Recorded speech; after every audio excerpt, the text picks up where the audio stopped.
You're a powerless dud. That means you're worthless. Scratch that.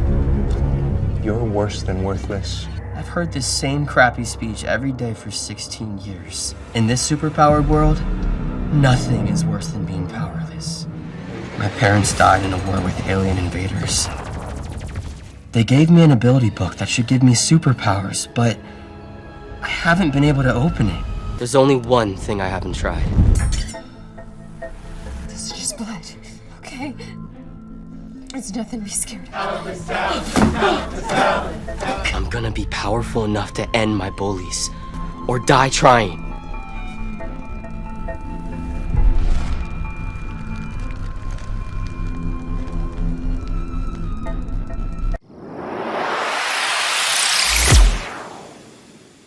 Settle down, everyone. I can guarantee that no abilities were used, Leo said. However, what Leo didn't reveal was that from the very beginning, when Quinn had stepped into the room, he could see his aura was slightly different from everyone else's. As Quinn was heading back to his dorm room, he decided to first put his stat point into something. HP 20 of 20, Strength 6, Agility 6, Stamina 6. All stats are currently halved due to being hit by the direct sunlight. Quinn decided to stick with his plan and add the stat point to Agility. As long as he could hit his opponents without being hit back, he couldn't see himself losing, and worst case, if he couldn't hurt his opponent, he could always run away. Agility 13. The next thing Quinn wanted to check out was the new skill he had obtained from leveling up. Skill Blood Bank Level 1. The skill Blood Bank will allow you to store up to 100 liters of blood in your reserve. The blood bank will automatically be used to heal the user if HP drops below 5. Quinn looked at the skill in disbelief. It seemed like the skill was too good to be true. Essentially, the blood bank acted as a second life for Quinn. Quinn then took out the test tube of Layla's blood and used his inspect skill. Skill Blood Bank. Blood Bank 10 of 100. Your hunger grows. After checking out all the information, Quinn had finally arrived back at his dorm room to see Peter and Vorden a little roughed up. "Wow, what happened to you two?" Quinn asked. "Was it the second year again?" No need to worry. This was just during our combat classes. The teacher made us do a sparring session on our first day." The three of them were exhausted from their first day of combat classes and decided to get some rest. The next day, when Quinn woke up, he was greeted with another message.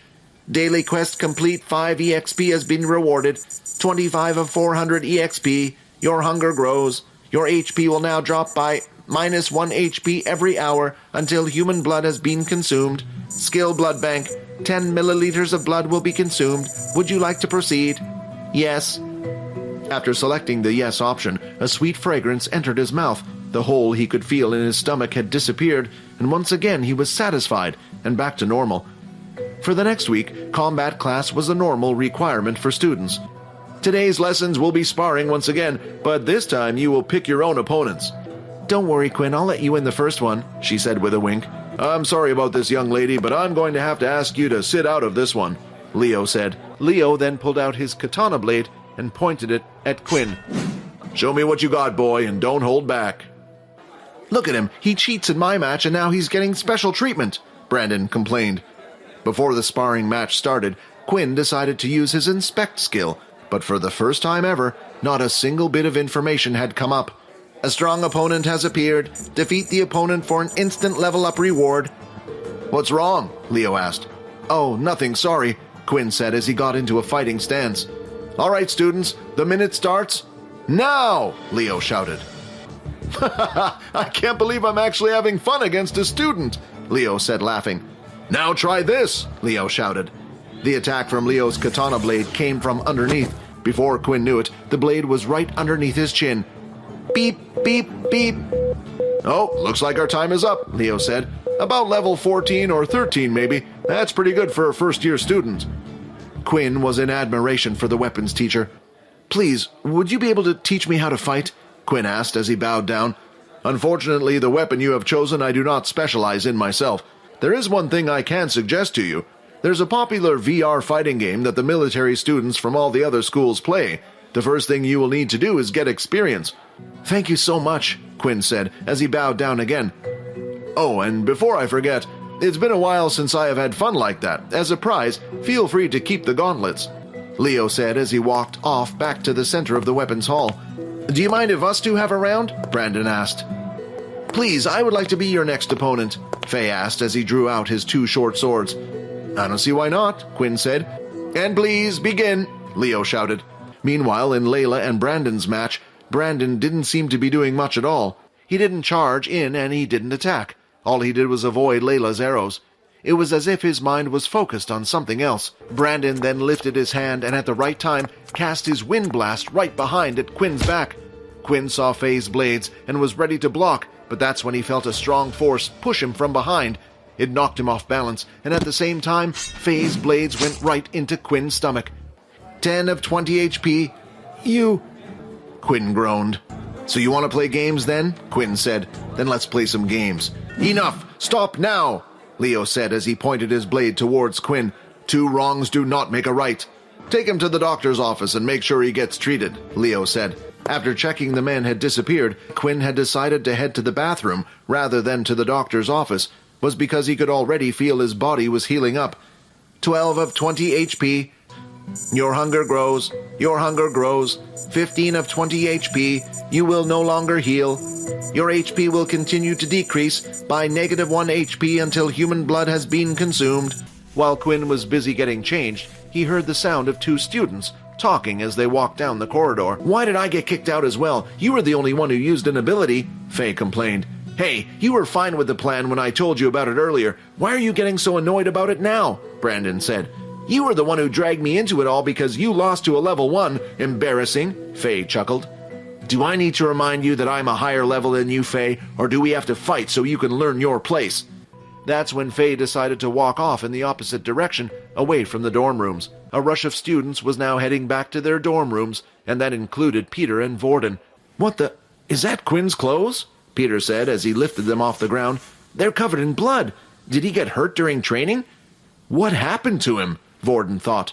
Did the second years target him too, or did something happen in training? I told you we should have kept an eye on him. We should have those second years when we had the chance.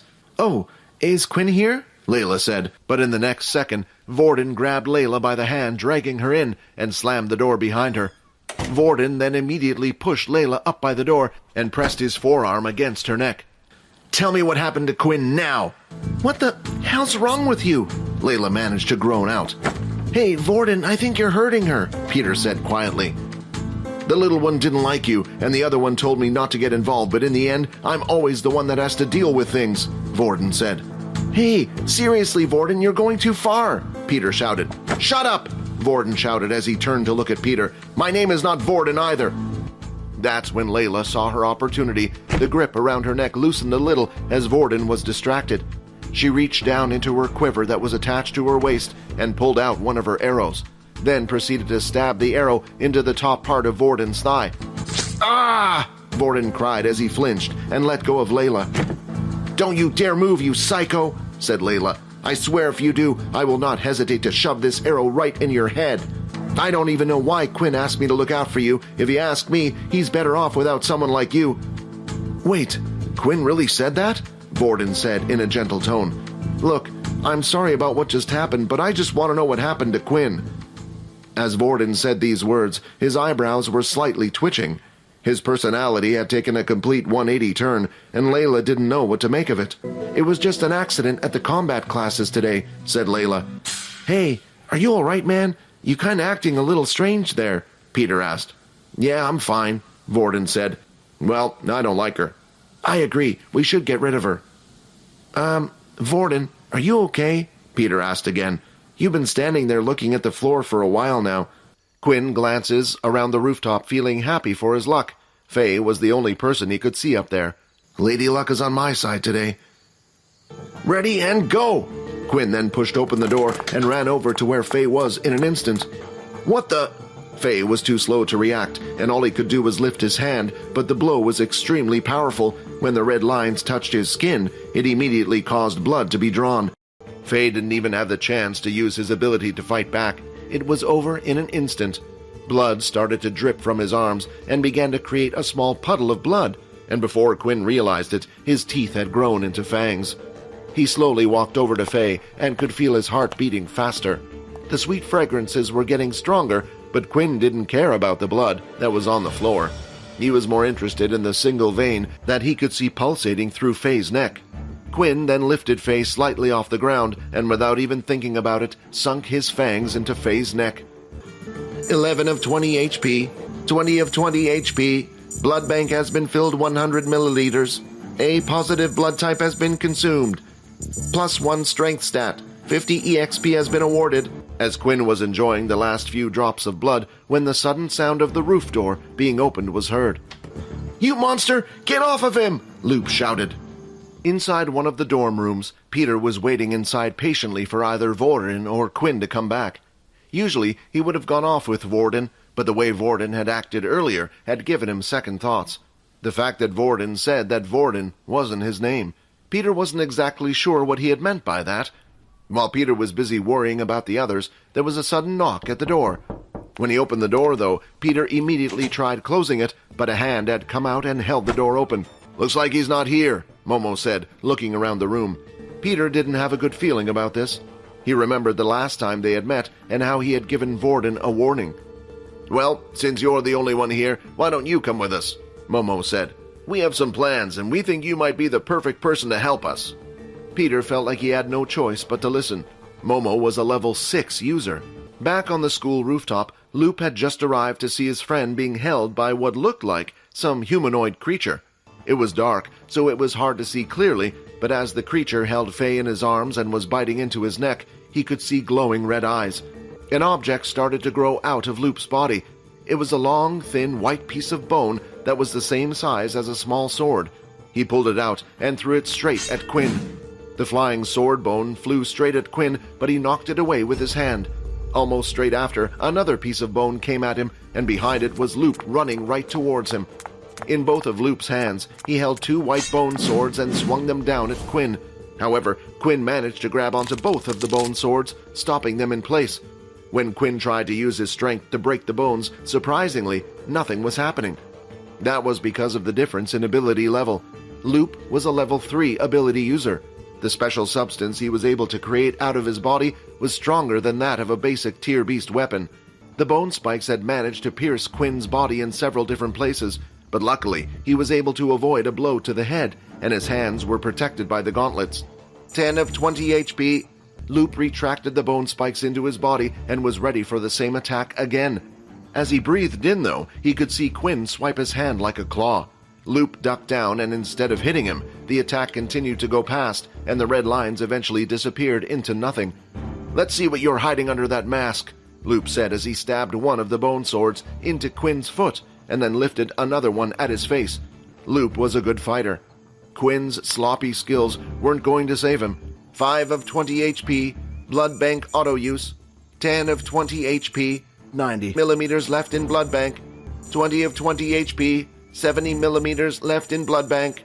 14 of 20 HP. He had thrown a total of 6 blood swipes in rapid succession. 8 of 20 HP. After defending against the first 6 attacks, Loop thought he was done, but another 6 blood swipes came straight after, and his bone swords could no longer take it and eventually snapped. Opponent has been defeated. 50 EXP has been received. 130 of 400. Quinn hated to think about how he would have fought if he didn't have the skill. Quinn then looked back at Faye, who was on the ground. It seemed like after being bitten by him, his targets would stay asleep for some time, which was a good thing, but now it was time for him to feast on a new person. Quinn walked over to Loop's body and cast his Inspect skill. Loop Savvy. Ability, Bone Manipulation. HP 1 of 25. Blood type O negative. Although Loop was bleeding and Quinn was able to just drink from the open wound, this would only give him the extra stat point. Quinn lifted Loop's body from the ground. Only a few inches were separating their faces. I don't know whether it's a good thing or a bad thing that I'm finding it easier every time I do this. 20 of 20 HP restored. O blood type has been consumed. 1 free stat point has been added. Blood bank has been filled. Strength 13, 3. Stamina 12. Agility 13. Agility 14. In the end, Quinn decided to stick to his original plan and add his stat points into agility. Although Quinn wore his mask, there was still the chance of someone figuring out it was him. However, Quinn wasn't that afraid of them finding out his real identity. After all, the school didn't really care if Quinn beat them half to death. Actions like this were commonplace at the academy. And with no markings on their neck to prove it, they would be treated as madmen without any type of proof. While Quinn was in the middle of his thoughts, he was startled when he heard the door start to open again. Quinn moved instantly at a lightning speed to try and flee the scene, but quickly stopped when he saw it was someone familiar opening the door. "There you are," Layla said. She then looked down and noticed the two bodies on the floor.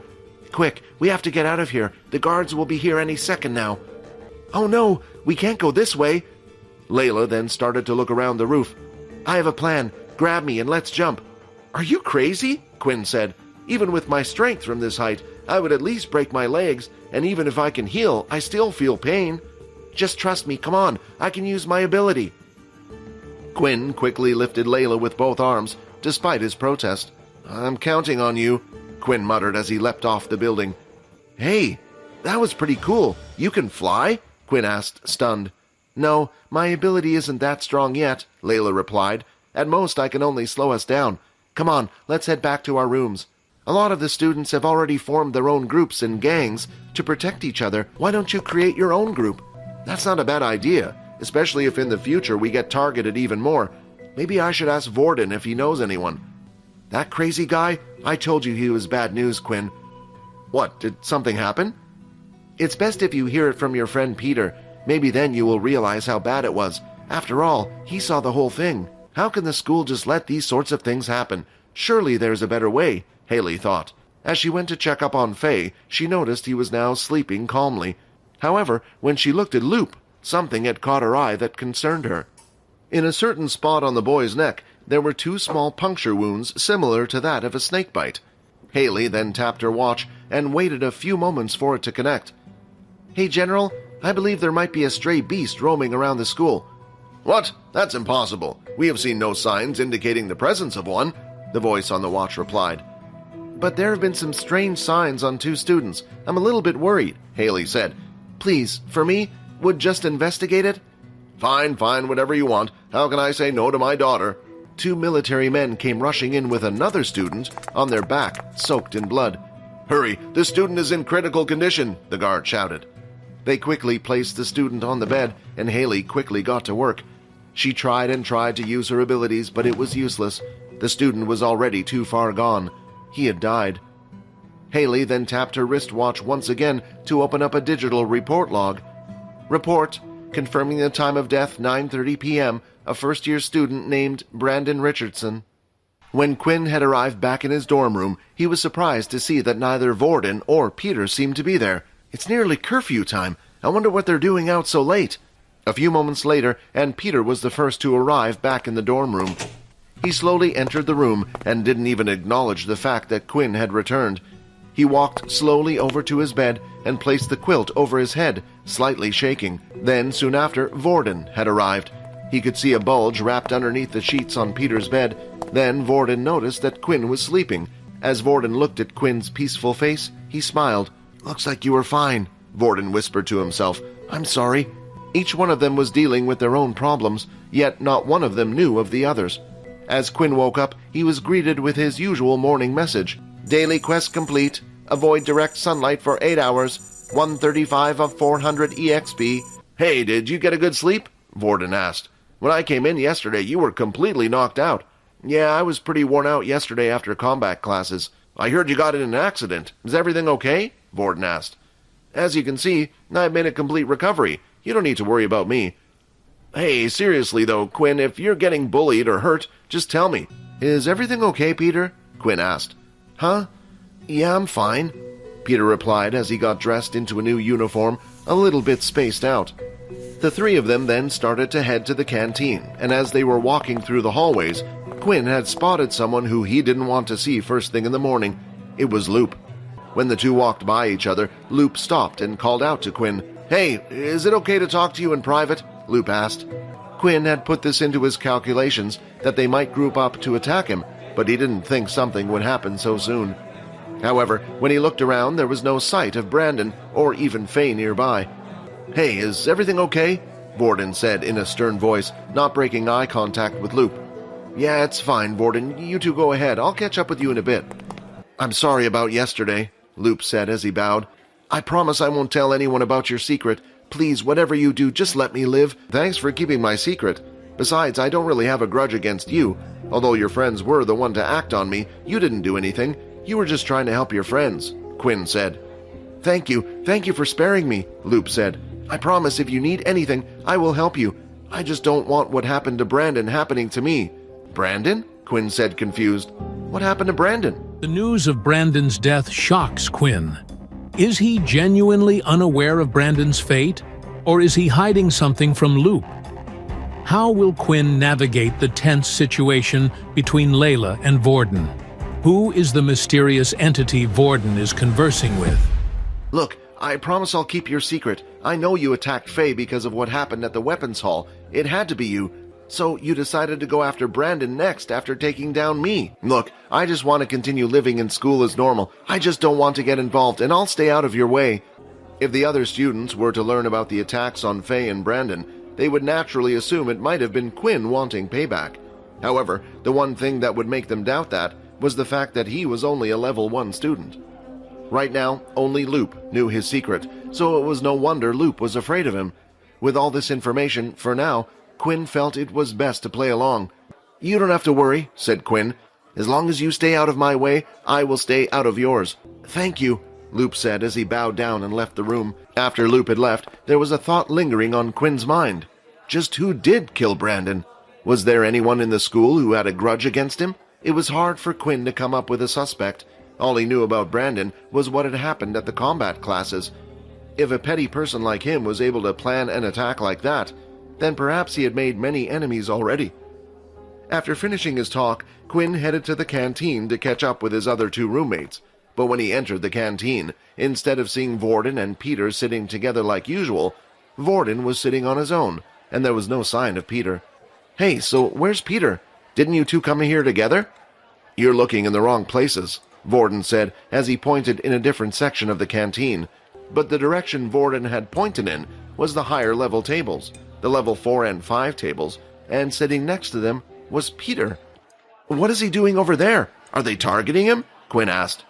Who knows? When Peter entered the canteen, he looked at me and said, I'm going to hang out with some new friends I made the other day. Well, maybe we should just keep an eye on them for now. It doesn't look like he's in trouble, and we can always ask him about it later. I hope you two don't mind, but I've come to join you, Layla said as she sat down.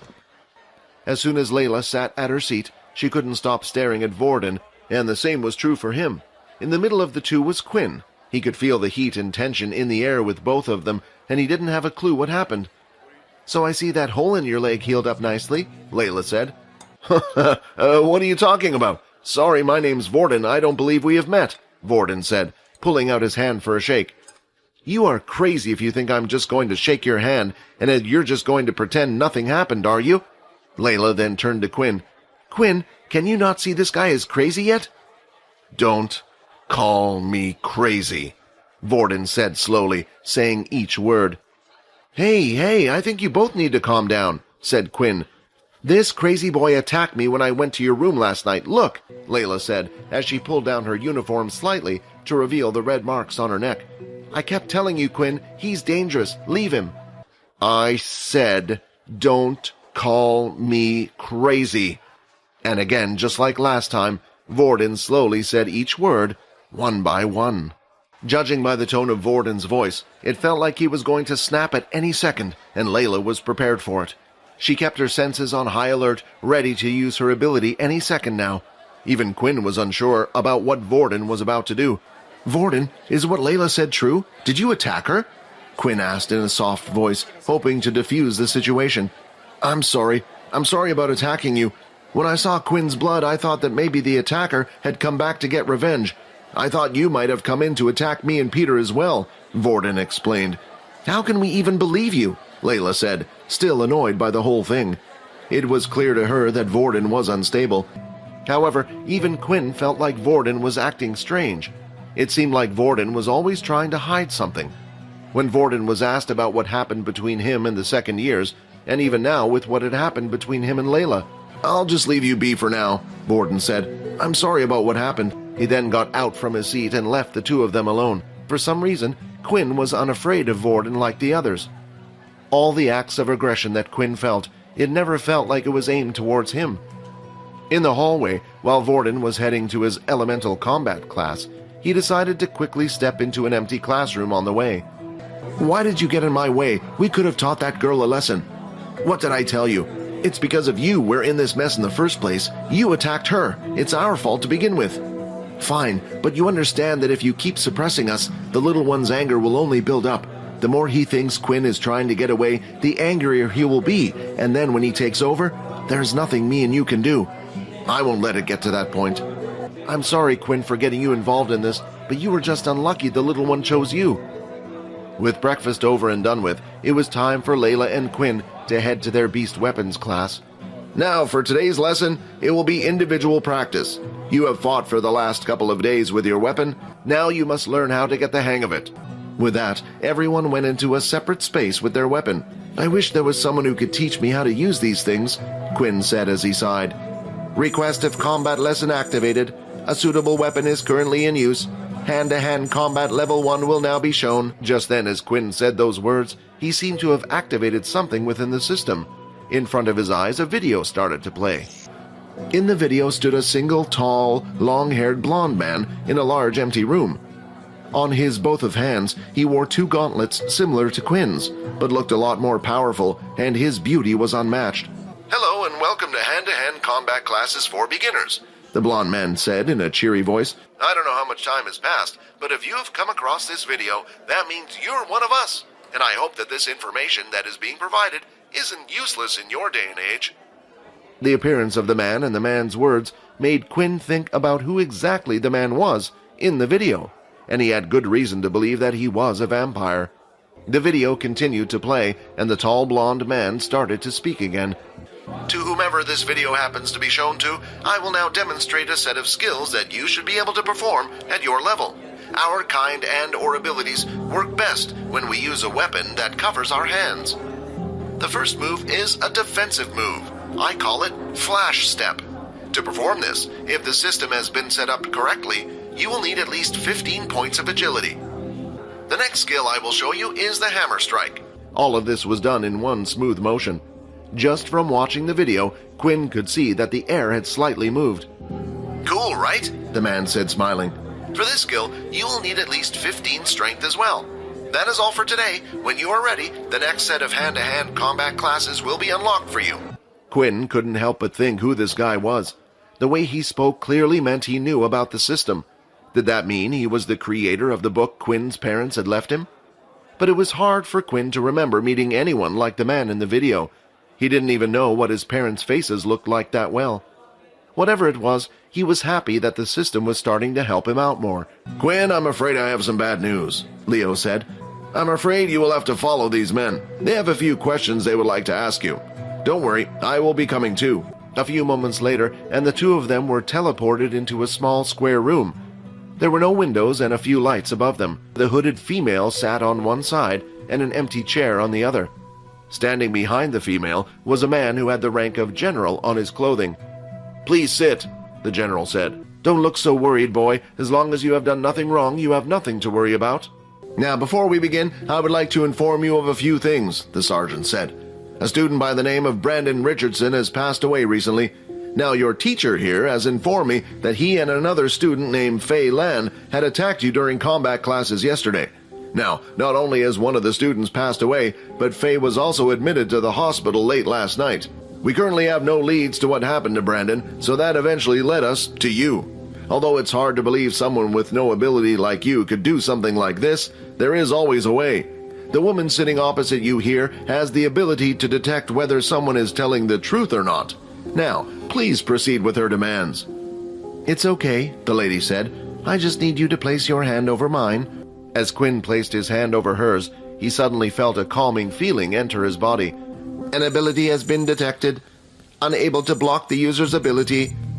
"Now tell me, did you kill Brandon Richardson last night?" she asked. The calming feeling allowed Quinn to answer naturally. He felt like he was suddenly floating on top of clouds. "No, I did not." "He's telling the truth."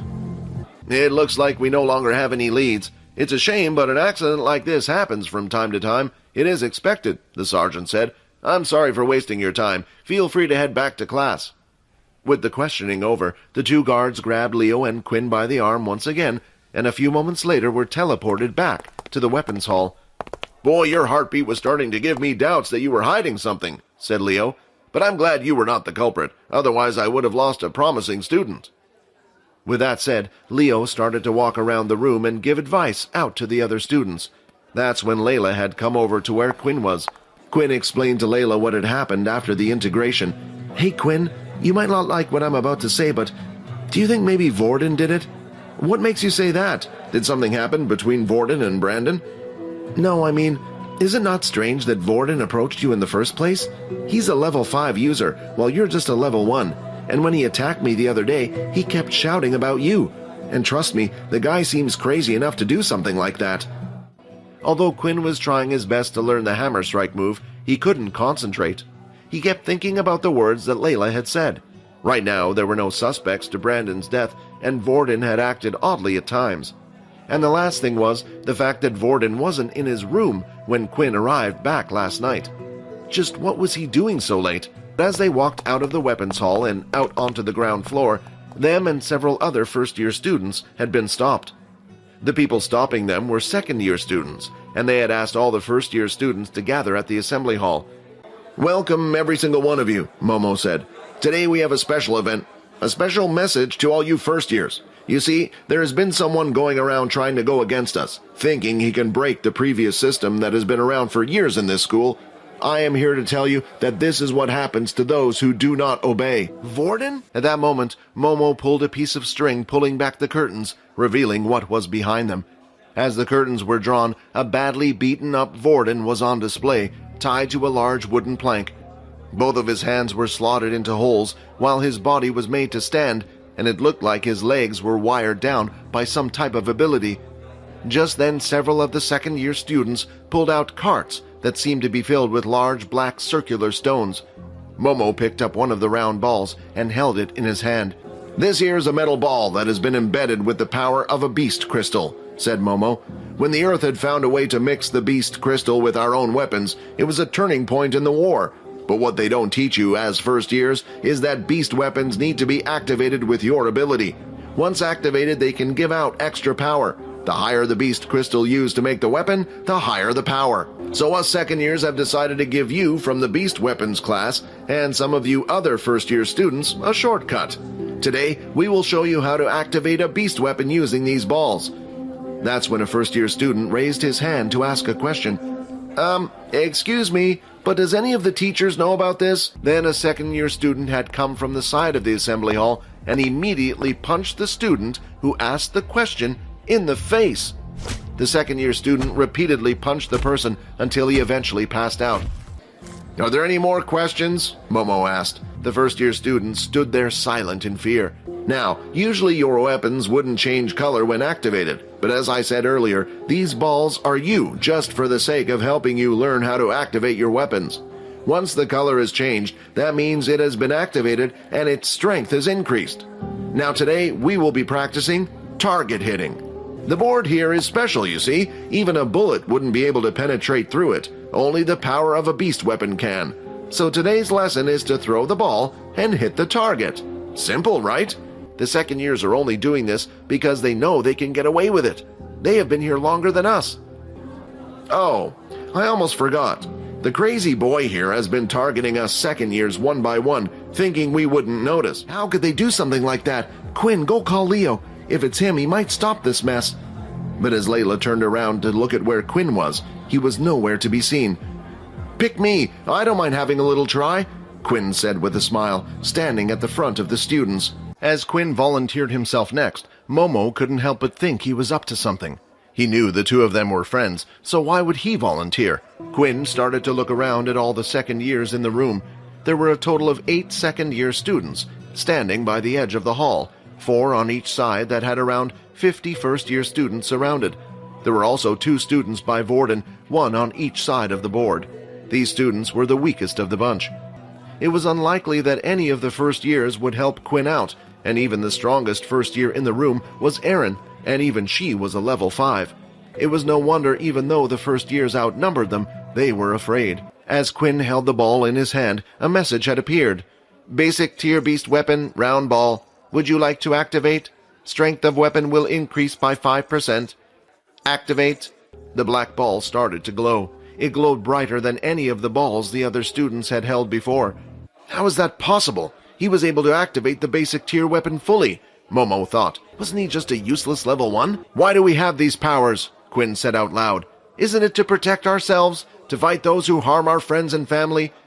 Quinn, no, don't. What are you doing? Vorden mumbled, but was unheard. I have taken a beating my whole life, and I was weak back then. What do I care if I take another beating now? Quinn then chucked the ball using all his strength as hard as he could. Instead of the ball hitting Vorden, though, like everyone suspected, it landed straight in the student's stomach, standing by the side of the board.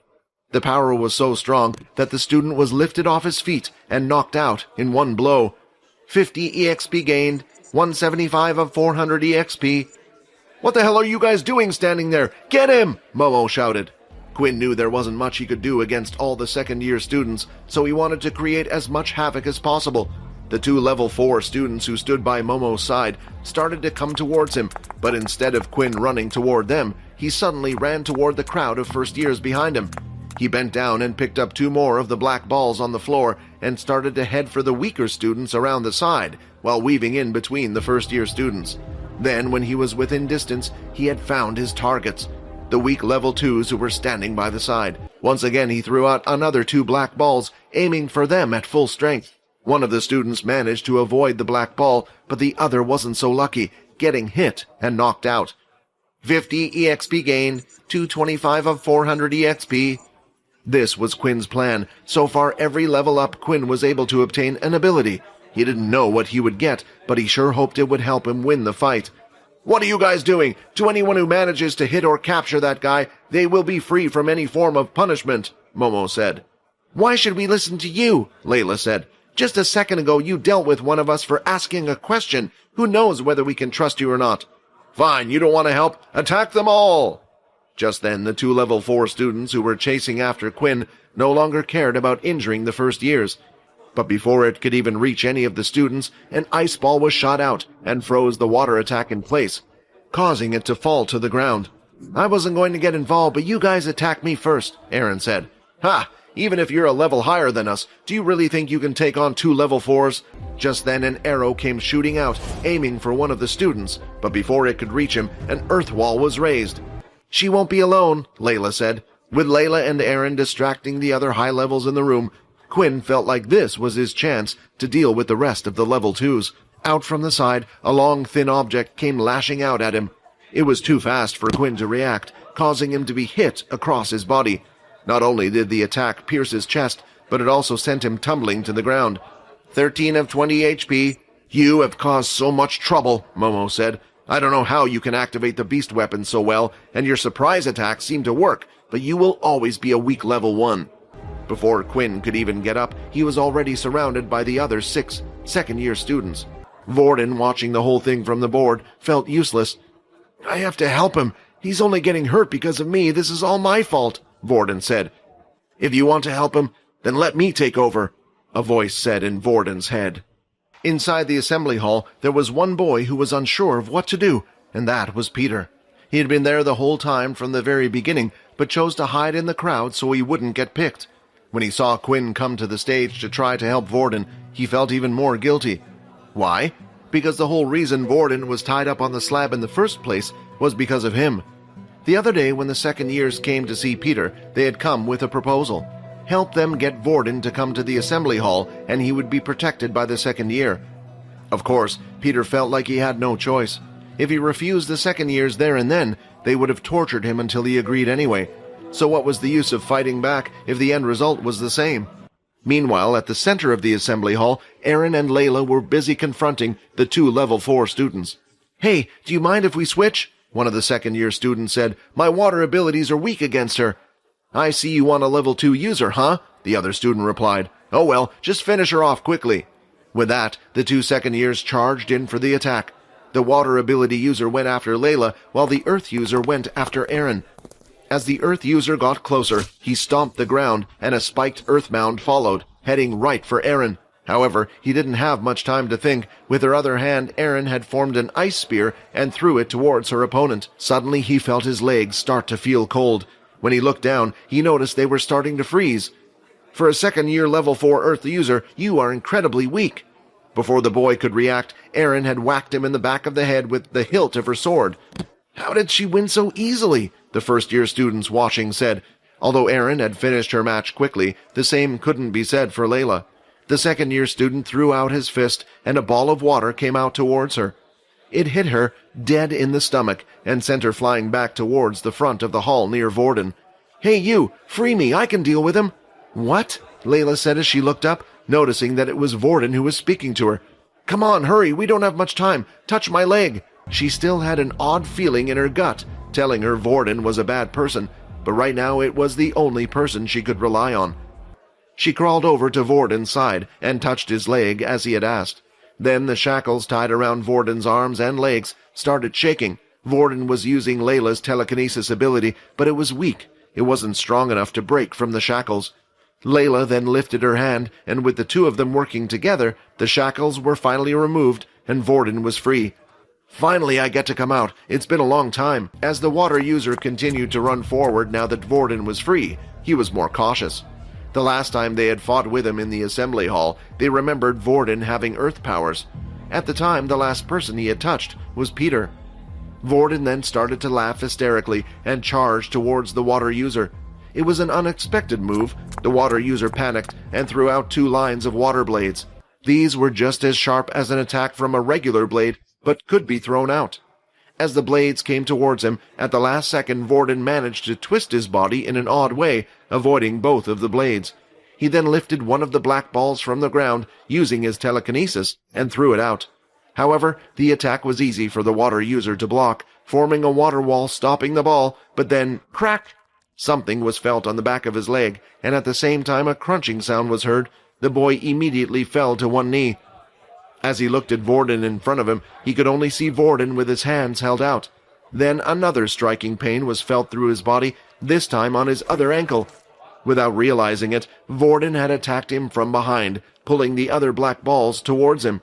The water user was too focused on the attack in front. He never thought about an attack from behind. Also, it had come as a surprise to him that Vorden was not an Earth user as he thought. The second-year students had Quinn completely surrounded. As he took a step forward to try to break out of the encirclement, a wind strike came towards him. He quickly went behind the student, grabbing his arm, and at the same time kept one of his claws towards the student's neck, using him as a meat shield. "Me and you both know you're not going to hurt him, Quinn," Momo said. "If you attack too deep and kill him, you'll be in trouble. Attack too shallow, and we will pounce on you and make you wish you were dead." Quinn hated to admit it, but Momo was right. The attacks came out fast and furious from the others. Quinn was able to block most of them. Now his back was up against the wall. The situation he was in was similar to the agility test, where holographic spikes came at him. However, these attacks were more powerful and were greater in number. Eventually, Quinn let a strike get in. Suddenly, the attacks had stopped, and Momo had stood forward with his whip in his hand. Seeing the whip, Quinn remembered that a single attack last time had brought his HP down by 7 points. If he was to receive another attack from it right now, he would be brought down to below 0. The problem was, Quinn had already displayed abnormal strength. If he then displayed abnormal healing, things wouldn't add up. A student couldn't have 2 abilities apart from rare cases, which meant it would only lead to Quinn being asked more questions. Just as Quinn was deciding what to do, Momo sensed something and moved his head at the last second. As he did, a black ball came flying through the air and went past his head. Then the black ball stopped mid-air and suddenly started moving back towards Momo. Momo lashed his whip at the ball, slicing it in half. As he turned around, he saw Vorden standing there. When he looked to see what had happened to the rest of the second years, he could see a few had already been taken down, and those who hadn't been were busy engaging in combat with Layla and Erin. "So you got free, huh?" Momo said. "Do you not remember what happened to you the last time the two of us fought?" Momo taunted. "Last time you fought against that weakling, this time you're fighting me," Rayton said. "I'm not as nice as Vorden." Rayton lifted both hands, and with it, 2 more black balls off the ground lifted up. Vorden swung his hands in the air, and the black balls followed the same path. "Looks like you don't remember what happened last time." Momo clenched his fist tightly, destroying the black ball held in his hands. He then swung his whip, destroying the other without even looking where it was. Quinn wanted to help. While Momo's back was turned, he tried to go in for a strike, but before he even took a step, the whip came flying out and landed just in front of him. "Don't even think about it," Momo said. Before Quinn had taken a single step, Momo had already acted. It can't be, Quinn thought. He either had some type of mind-reading ability or future-seeing ability. Quinn's guess about Momo was nearly spot on. Momo could see 2 seconds ahead into the future, although it wasn't as clear as others might think. His ability was activated through his eyes. Quinn wasn't the only one who had figured out Momo's ability. Rayton had as well. "Who cares if you know what I'm going to do?" Rayton shouted. "All I need to do is do something you can't block." Rayton then started running towards him. Momo could see the black balls coming at him, and he knew he could do nothing but take a hit. He opted to avoid the water strikes, the more powerful of the attacks, and moved so the balls would hit his back. After being hit with the black balls, Momo moved away from Vorden, creating distance between the two. "I have to admit, I didn't expect you to be able to use 2 abilities. You didn't do something like this last time, but you weren't the only one holding back last time." While in his right hand he held a whip, something started to form in his left hand. At first, it looked just like a bunch of light particles forming something, but then eventually another whip appeared. Only this felt and looked different, as if it was alive almost. Just from holding it alone, the whip would continuously move like a snake. "Let me show you the difference between the second years and first years," Momo said. Even though Erin was currently busy fighting the other second-year students, she couldn't help but sense the power in the room. "So he has one after all, huh? A soul weapon." While the distance between Momo and the others were far away, Layla had managed to make a break and get away from the other second-year students. She quickly went to Quinn's side and could see he was badly injured. "Do you need some blood?" Layla whispered. "No, I'm fine. I'm not in any danger. Don't worry about that. I just don't want to reveal anything in front of all these people." "I understand," Layla said as she then looked at Vorden. "Your friend. I hate to admit it, but he's strong." "Yeah." After looking at Vorden now and seeing how he fought so skillfully, as if he had done it 100 times before, and he was even using 2 abilities effortlessly, Quinn quickly realized there wasn't much he knew about Vorden, and that he probably had his very own secrets that he was hiding from everyone, similar to himself. "Damn you!" Rayton shouted. "If only this body wasn't so hurt from before. Now you have gone and done it. You think a soul weapon is strong enough to defeat us? Well, think again. Little one, it's your turn. It's time to give this man hell." Just then, though, the doors to the assembly hall were swung wide open, and in came a tall, silver-haired female, and standing behind her was Peter. "I command everyone to halt this instant," she said. "If anyone does not obey this command, prepare to be punished." The female's name was Faye Dallum. She was a sergeant at the academy and was mostly in charge of squad training. "Those of you who are injured go to the doctor's office to be treated immediately, while the rest of you head to the dorms and stay inside until you are called out again. Do you understand?" Faye said. After successfully attaching Vorden's arm back to his body, Haley, the school doctor, had gone up to check on Quinn. "What is this? For this much blood, the wound should be a lot bigger." Quinn started to laugh nervously. "Yeah, my friend has a healing ability and managed to heal me a bit before I got here."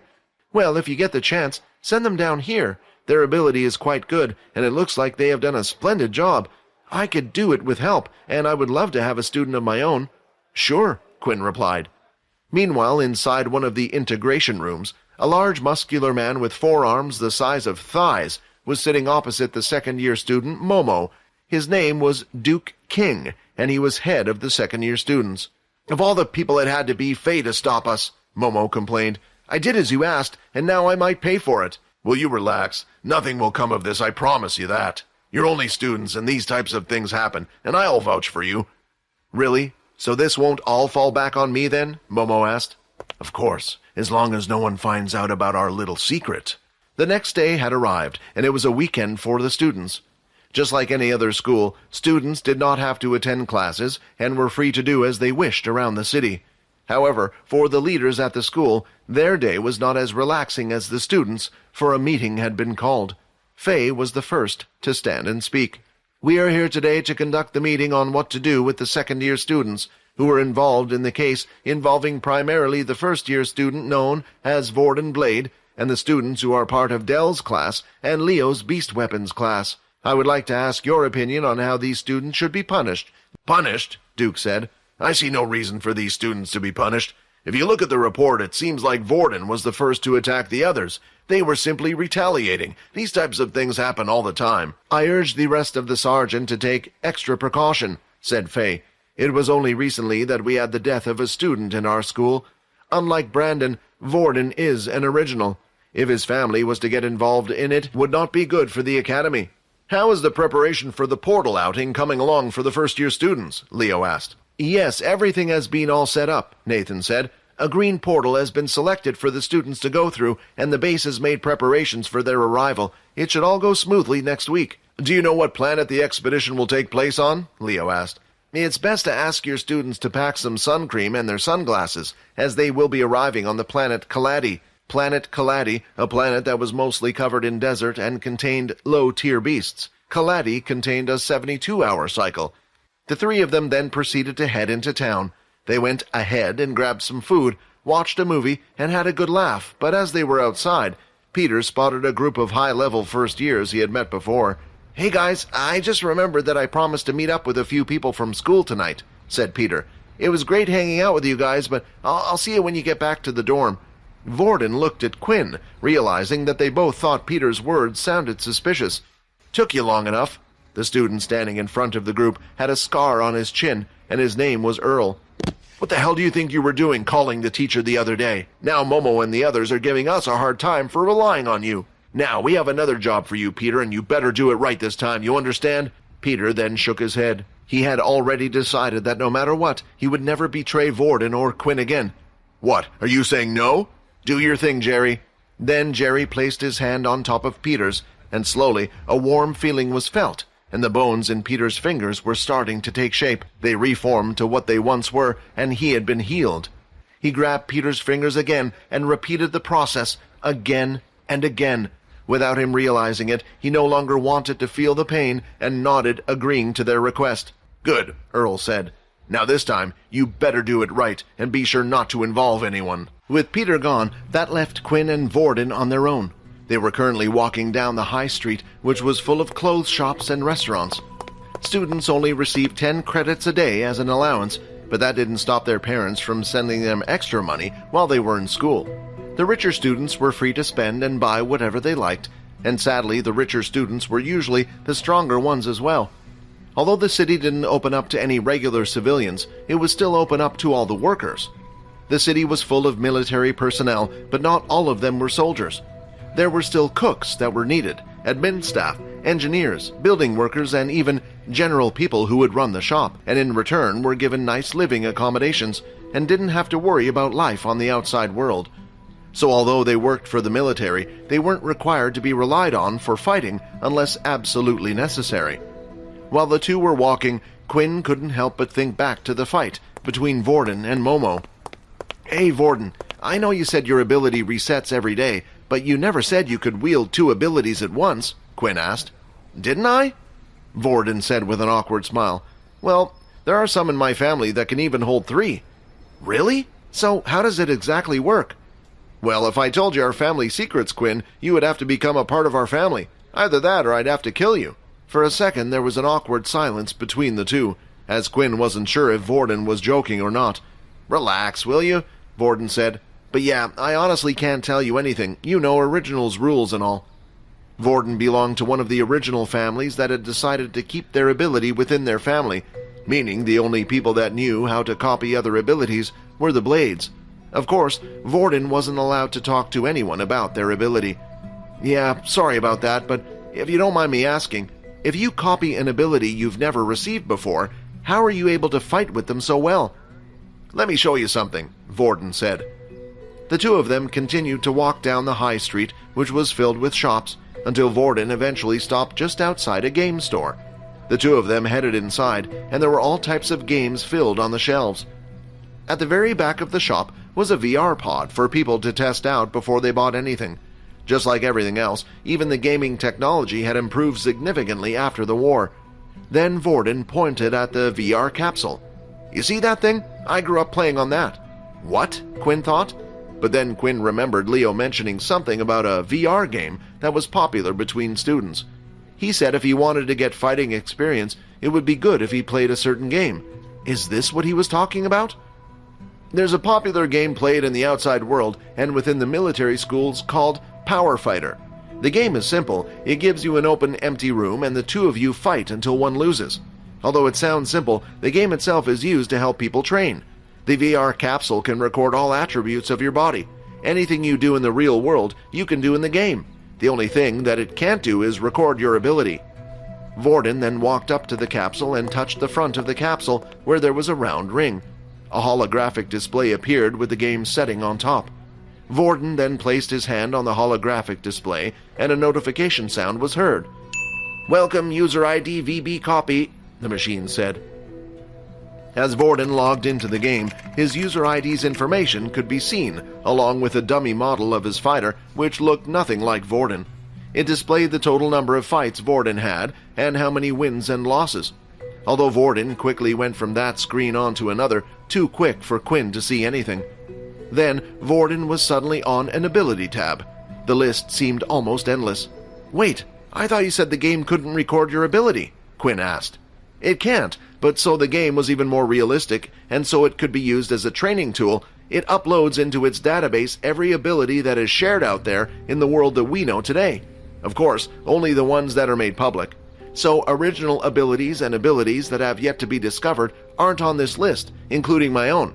However, I can select any ability I want. Even if I can't perform it in the real world, I can practice with it in the game." Quinn finally understood how Vorden was able to become well adverse with multiple different abilities. This was something that would only greatly benefit someone like him, who was able to use whatever ability he wished. Most people who were playing the game would want to get stronger and better at using their abilities. That meant they would usually only select their own ability, which was the point of selecting something that you could never use in the real world unless you just wanted to have the experience. "The game is actually very popular with the other military schools," Vorden continued to explain. "So much so that the military has designed its own servers so it only connects to other schools, but you can also just play with the outside world as well. Before you enter the game, you can even input your power level. This way it will match you with those people around the same level. People can lie about their level, but those types of people will never get better at fighting, bullying those weaker than them all the time." Quinn then walked up to the capsule and started to inspect it. It sounded amazing and was exactly what Quinn needed. This way he was able to practice against other students without others realizing it was him. Then, when Quinn lifted up the tag on it, there were more zeros on the thing than he had ever seen before. There was no way he could afford such a thing. Maybe some of the other students who could be sent credits from their family, but not Quinn. Vorden started to laugh. "Don't worry about it. You don't need to buy one yourself. The academy has a room full of them."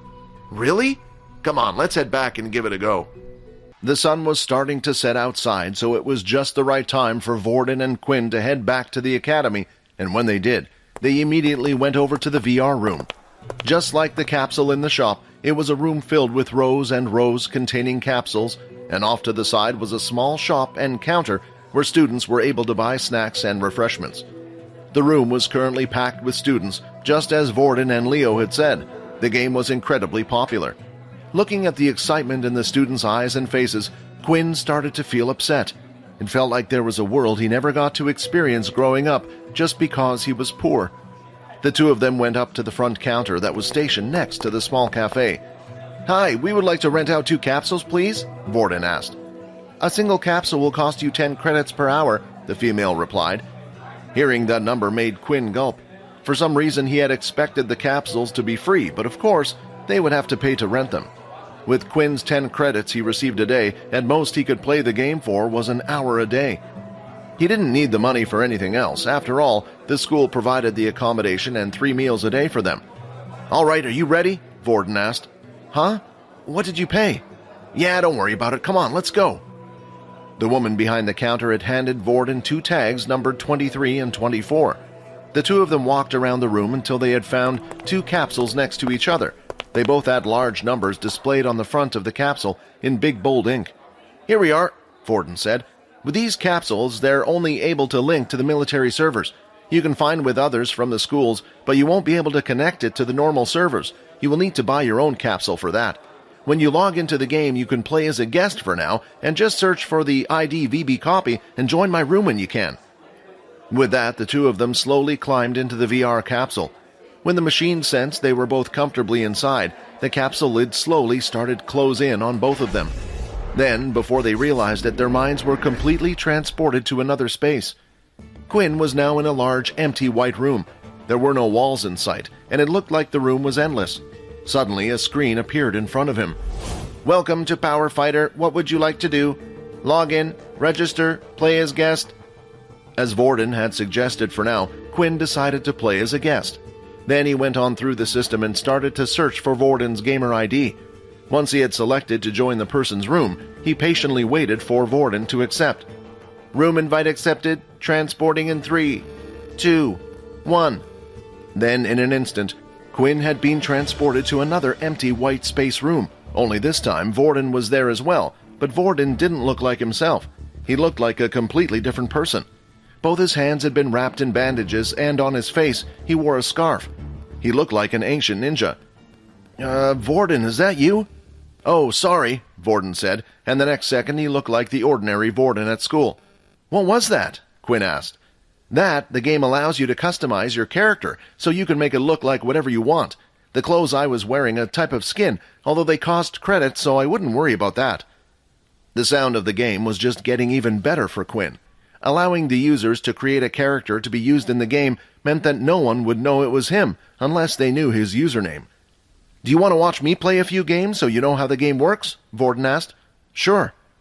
Vorden then created a party where Quinn was able to spectate. Suddenly, in the white space, 4 stands appeared forming an arena-like shape, and Quinn was teleported to the seating area in one of the stands. The game tried its best even for spectators to make it feel like the real thing. Once Quinn was comfortably seated, Vorden went to search for a match. Vorden selected the power level of 2. This way, he would only be matched up with level 2s. There was also a quick match option where it would match you with anyone who had selected the same option, regardless of power level. The ability he currently had his character set to was Earth. He chose this because Vorden himself had been trying to learn the Earth ability better, so that way, when Peter got stronger with it, Vorden would be able to help him use it.